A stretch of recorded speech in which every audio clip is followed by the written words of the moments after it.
Chicago, a city of soaring bridges, bustling streets, and deep-rooted pride, now finds itself in a once-in-a-generation political showdown, not over crime, not over schools, but over one document, the city AS budget for 2026.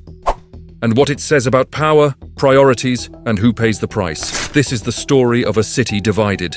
In December 2025, Chicago's City Council, representing the city's 50 alderpersons, did something remarkable. They passed a 2026 budget plan without the support and explicitly against the wishes of Mayor Brandon Johnson. On Friday, December 19th, aldermen voted 29-19 to approve an alternative revenue and spending plan that rejects the mayor's controversial corporate head tax. A monthly fee, Johnson argued, was essential to closing the city AS roughly $1.15 billion budget gap.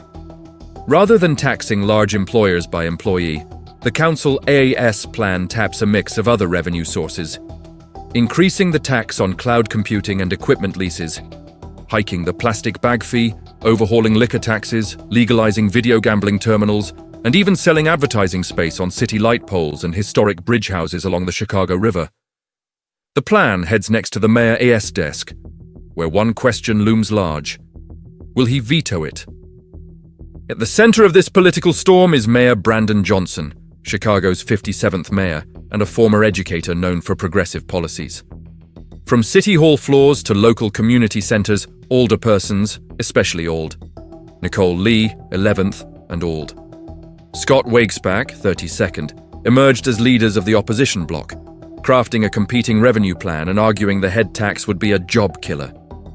On the other side, supporters of Johnson AS vision defended targeted corporate taxes as investments in violence prevention and youth programs, part of the Mayor AS broader progressive agenda.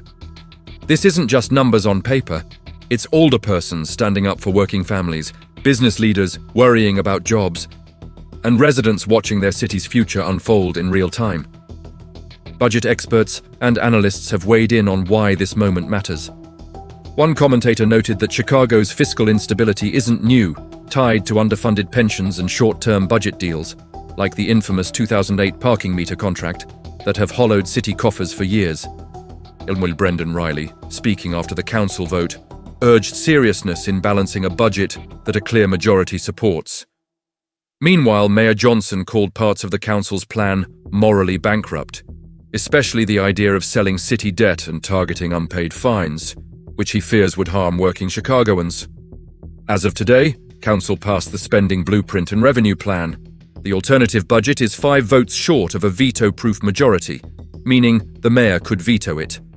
Johnson has not yet announced whether he will use that veto power, a move that could push the city toward an unprecedented government shutdown if no deal is struck before the December 30 deadline.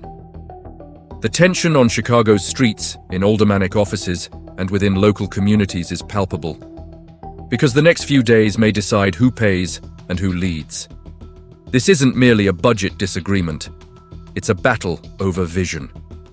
Is Chicago best served by progressive taxation tied to large corporations, or by a broader suite of fees and revenue mechanisms that spread the burden? Whatever happens next, this face-off will be remembered as a defining moment in Chicago politics. A test of leadership, compromise, and the will of the people versus political power. Chicago has always been a city of grit, resilience, and determination. But now, as the clock ticks toward year's end, its leaders must ask, can a city as bold as Chicago find unity in chaos? Or will it fracture under the weight of its own ambition?